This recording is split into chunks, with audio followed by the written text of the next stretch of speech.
साफे से भी उनका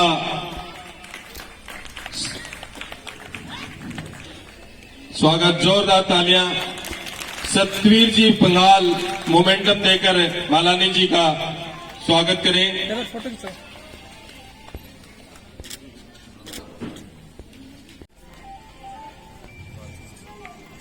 अब मैं इसी वेला में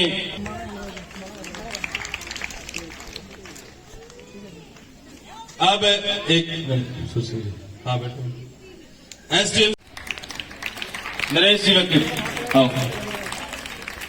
बिल्कुल एक युवा साथी साहब का एक सुनील जी नौन सर और हमारे सजन जी हवलदार मंच पर आए। डॉक्टर साहब का एक युवा टीम, बहुत ही ओजस्वी कार्यकर्ता मालानी जी।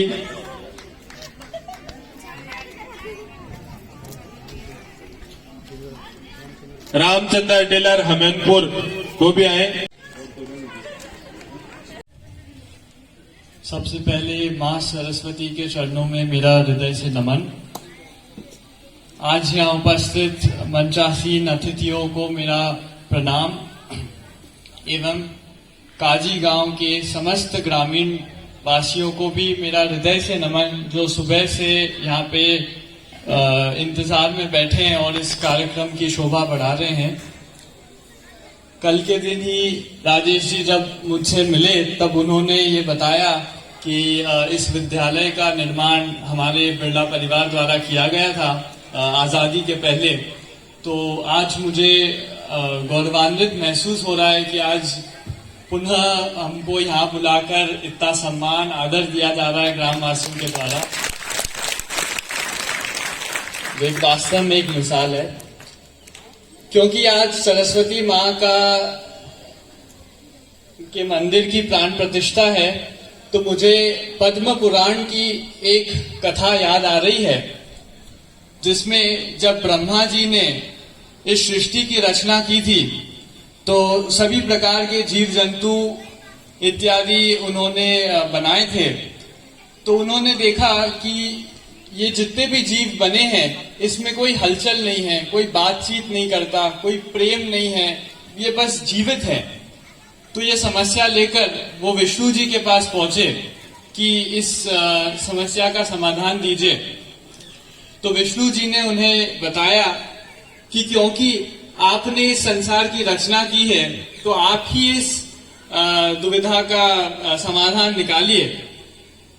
तो उसी समय ब्रह्मा जी ने घोर तपस्या करके शक्ति रूपी सरस्वती का आह्वान किया।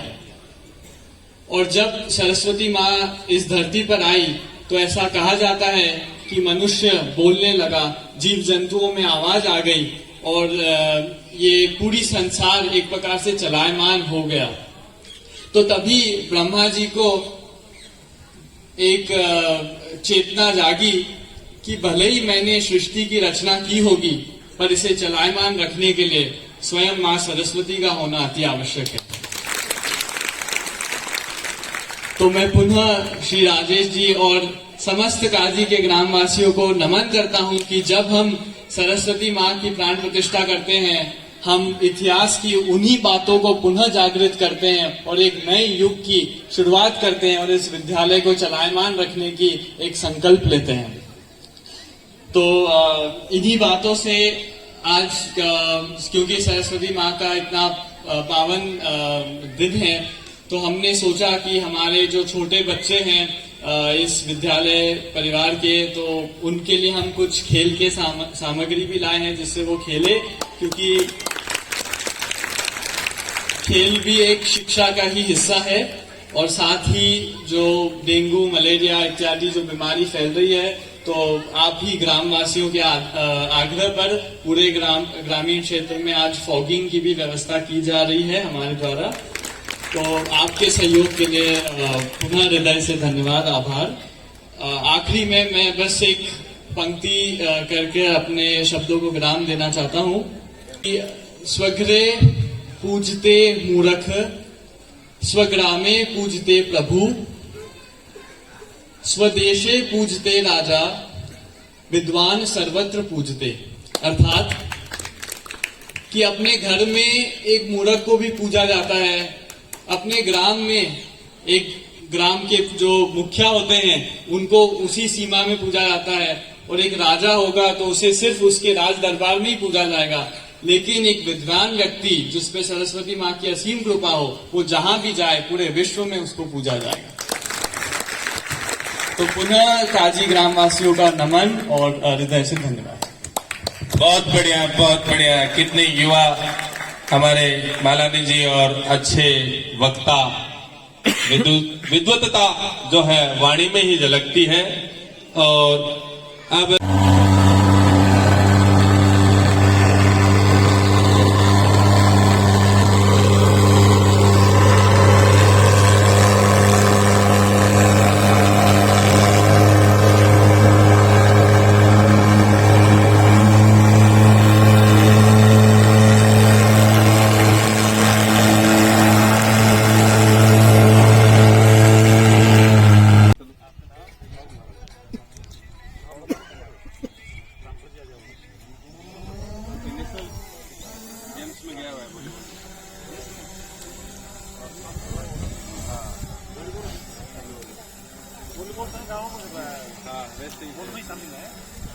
खेलते हो ना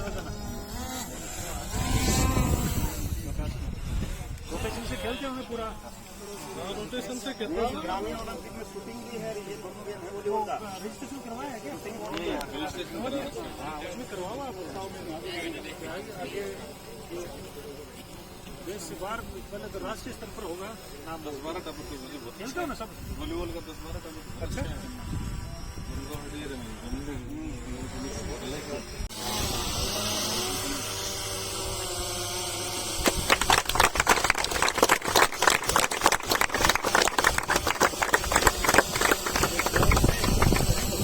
एक बॉल तो से कर दो।